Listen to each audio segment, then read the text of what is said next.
Antes de começarmos, já deixo aqui um aviso direto, simples. Inscreva-se agora no canal Diário da Raposa, Notícias Cruzeiro e ative as notificações. As informações que chegaram nas últimas horas, algumas delas mantidas em absoluto silêncio dentro da Toca da Raposa, têm deixado dirigentes, empresários, jornalistas e principalmente os torcedores completamente inquietos. Se você piscar, perde. Então inscreva-se agora, porque este vídeo não é como os outros. O Cruzeiro, hoje garantido na próxima edição da Libertadores e vivendo uma fase de reconstrução sólida sob comando de Leonardo Jardim e com Pedro Lourenço no controle, está prestes a se ver no centro de uma disputa internacional que envolve poder, dinheiro e estratégia. O tipo de disputa que normalmente envolve clubes gigantes da Europa. Mas desta vez, é o Cruzeiro quem está no tabuleiro. E não como coadjuvante. Como protagonista. E por mais difícil que seja acreditar, tudo começou com um nome.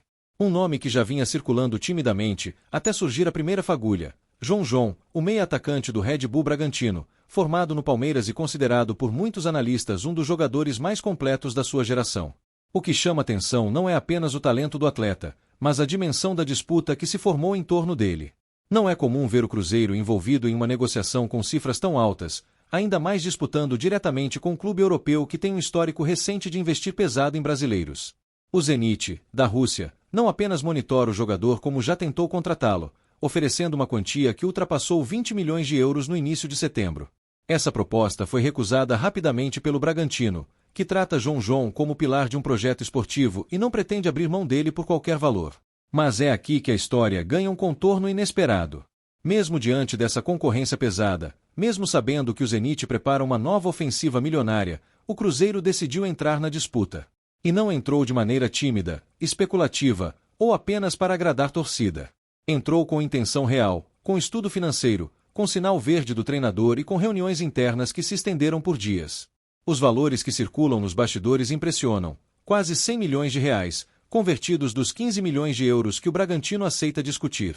Uma cifra que revela uma mudança profunda no comportamento do Cruzeiro, agora disposto a movimentações ousadas para construir um elenco competitivo no mais alto nível continental. A pergunta que muitos torcedores fazem é simples: por que João? O que torna esse jogador tão especial a ponto de justificar tamanha disputa? A resposta está na combinação rara entre juventude, experiência e impacto imediato. Com apenas 23 anos de idade, o meia acumula quase 50 jogos na temporada, marcou 11 gols, deu 10 assistências e apresenta uma média de participação direta em gol superior a 0,40 por partida. Um número expressivo para qualquer atleta, ainda mais para um meio-campista que desempenha funções variadas dentro de campo. Versátil, João pode atuar como meia central, como segundo volante, como ponta ou até como armador mais avançado.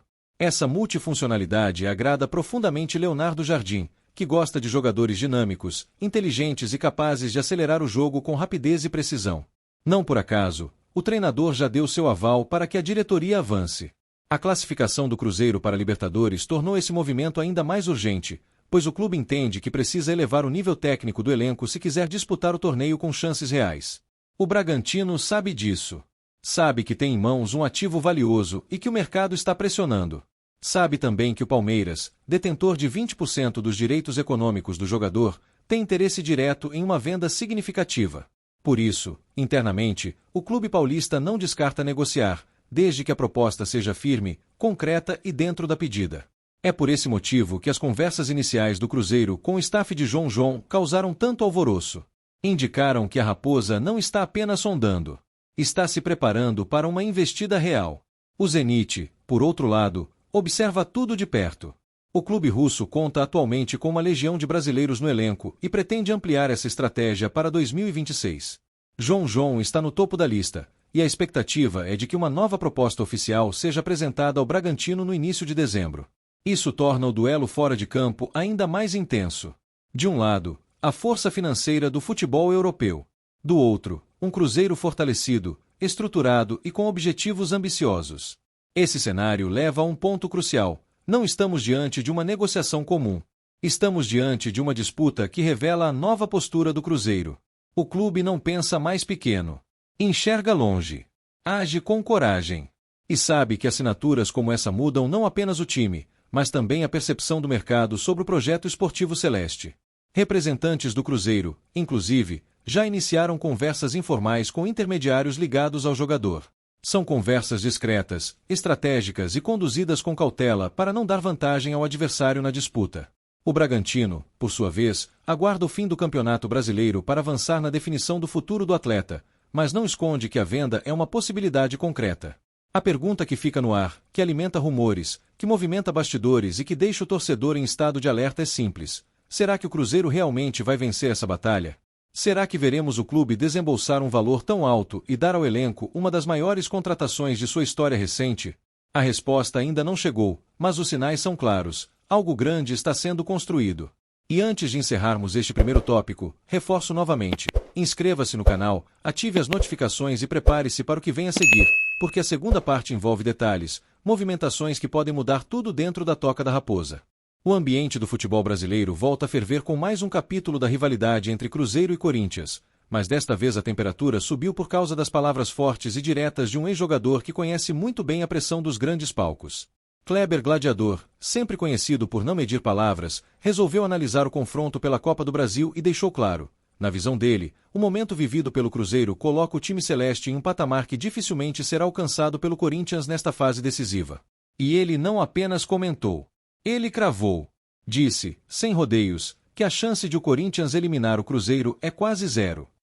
Uma declaração que ecoou como um trovão nos bastidores do futebol nacional. Kleber justificou seu ponto de vista lembrando os últimos encontros entre as duas equipas.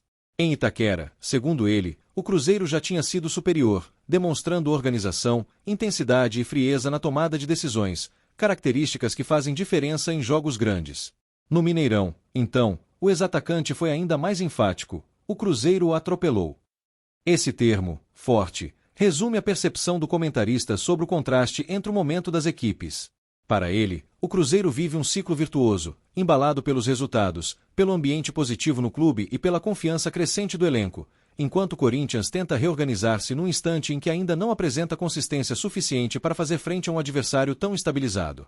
Enquanto o debate pegava fogo nos programas esportivos, os clubes trabalhavam nos bastidores para resolver outra questão de enorme peso: a presença das torcidas nos jogos da semifinal.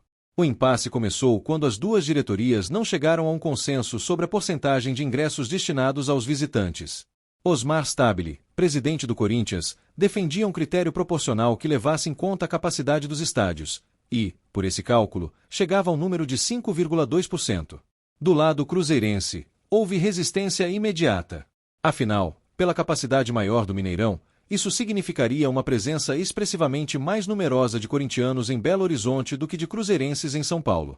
A situação gerou discussões intensas nos bastidores, com dirigentes e departamentos jurídicos tentando encontrar o ponto de equilíbrio. A Itatiaia chegou a antecipar que o clima era de tensão e que o Cruzeiro não estava disposto a aceitar um acordo que considerasse injusto ou desproporcional. O peso do fator local e a força da torcida celeste sempre foi uma arma do clube em jogos decisivos, e abrir mão disso seria, na visão interna, prejudicial no momento mais importante do mata-mata.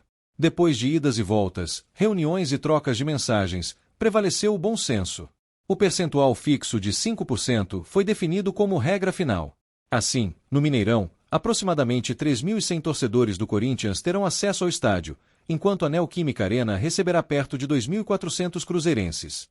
Uma divisão que, embora ainda não deixe todos satisfeitos, estabeleceu uma base concreta para que o espetáculo aconteça dentro da normalidade. Com os detalhes acertados, as atenções voltam-se totalmente ao campo. O Cruzeiro chega com moral elevada, embalado não apenas pela campanha sólida na temporada, mas também pelos elogios públicos de analistas e ex-jogadores. A afirmação de Kleber Gladiador, ao mesmo tempo em que provoca, fortalece o ambiente interno do clube mineiro. Declarações como essa acabam funcionando como combustível, elevam a confiança do torcedor, motivam o elenco e criam um clima de respeito que obriga o adversário a entrar em campo consciente da dificuldade que enfrentará. No Corinthians, por outro lado, a fala do ex-atacante gerou incômodo natural. Jogadores e comissão técnica evitam entrar na polêmica, mas internamente sabem que terão de fazer seus melhores jogos da temporada para contrariar esse favoritismo declarado. A Copa do Brasil, por sua natureza imprevisível, muitas vezes premia a superação, e é justamente nesse ponto que o Timão tenta se agarrar. Ainda assim, até os mais otimistas reconhecem que o Cruzeiro atravessa uma fase superior e que o confronto exigirá capacidade emocional acima da média. Com todos esses elementos somados, a declaração incendiária, a resolução do impasse dos ingressos, o momento técnico distinto das equipas e a atmosfera de semifinal, o duelo entre Cruzeiro e Corinthians torna-se ainda mais carregado de expectativa. A opinião pública já parece inclinada a acreditar que o Cruzeiro tem vantagem real. Mas como disse o próprio Kleber, nem sempre o melhor vence. Essa pequena brecha, essa porcentagem mínima, é a esperança corintiana. E é exatamente ela que promete transformar os dois jogos em capítulos eletrizantes da Copa do Brasil. E justamente por isso, você precisa deixar sua opinião.